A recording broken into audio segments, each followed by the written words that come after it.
Hi, I'm Jasper. I'm employed as a content writer at La Monnaie, that's the opera house in Brussels.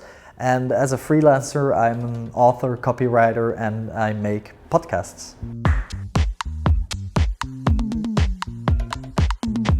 And it was basically the perfect combination of the two things I studied, which are musicology on one hand and radio and television journalism on the other hand.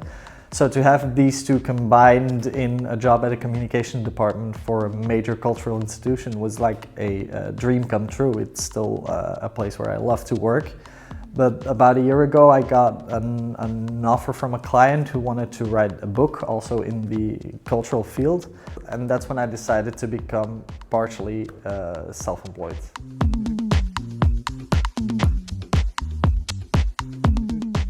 Well, it wasn't really a choice. So I got in touch with the client who wanted to write a book, and there was really no possible way for me to do it while also keeping my main job at La Monnaie, which I absolutely didn't want to give up. So for me, the choice was already made, but in the sense that it was also the most logical step for me. I wanted to stay an employee because this was one client who got in touch with me. I wasn't going to give everything up for that. So this idea to become self-employed, partially self-employed, was a logical step in a way.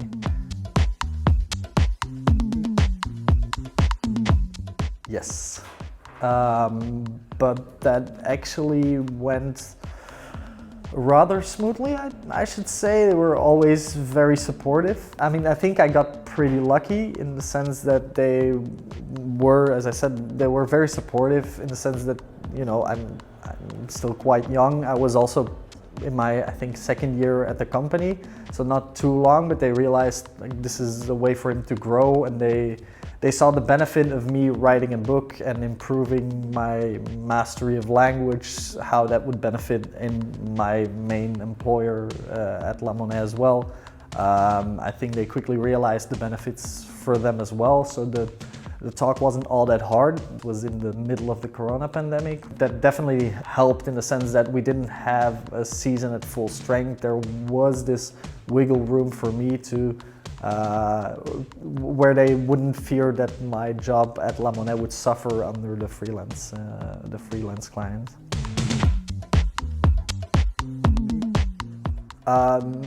My parents both worked, or I think my mother still works as a complementary self-employed.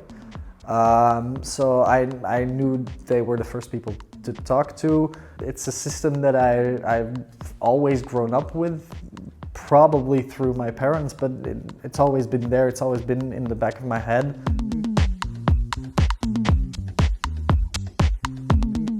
The stereotype for me was it's the best of both worlds, because on the one hand you have all the advantages of, for example, a pension that you get through your contract and through working as an employee. And you don't have to have all the taxes that come with being a full-time freelancer. Your social security payments are a lot lower. An extra motivation for me is that since I work mainly as a writer and as an author, there's the extra added advantage of droit d'auteur.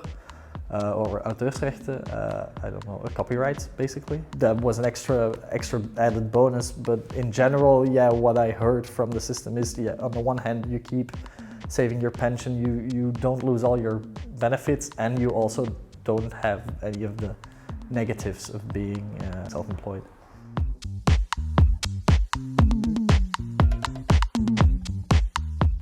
It's hard to judge after only 1 year and before my first tax return.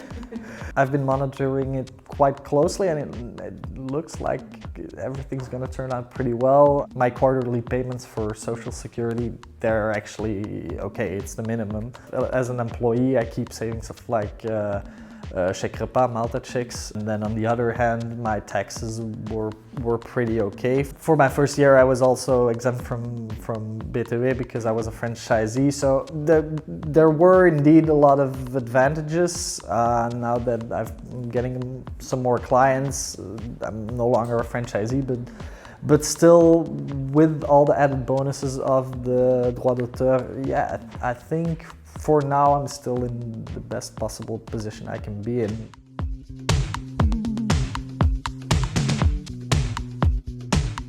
The jump to actually going full-time is still quite scary, and that you need a lot of clients to actually be able to make that jump, and I don't think I'm at that point yet. To actually make the jump to becoming fully self-employed, I'd need some more regularity, which at this moment I don't have, and I don't know how realistic it is to have that on such a short time as someone who's in my sector, which is copywriting.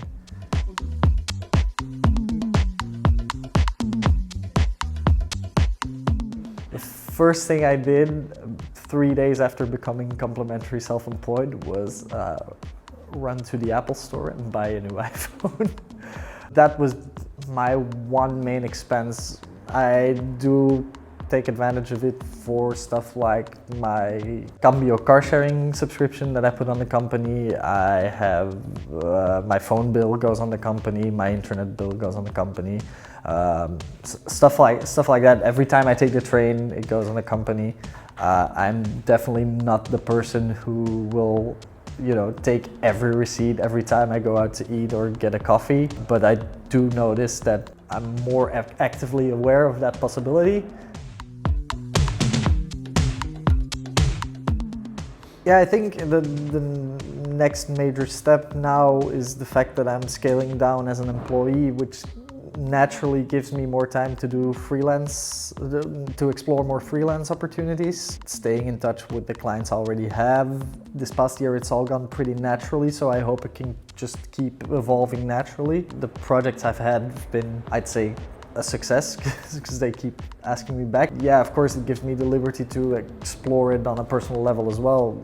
Not working for a client and writing my own book. Maybe I'll have to explore other possibilities and think about an artist statute or something. For now, I'm just really happy with the way things are going. I understand that I'm very lucky in that way, I think. It started as a hobby, and then it was my study, and now it's actually my job. And that's just great to be able to explore.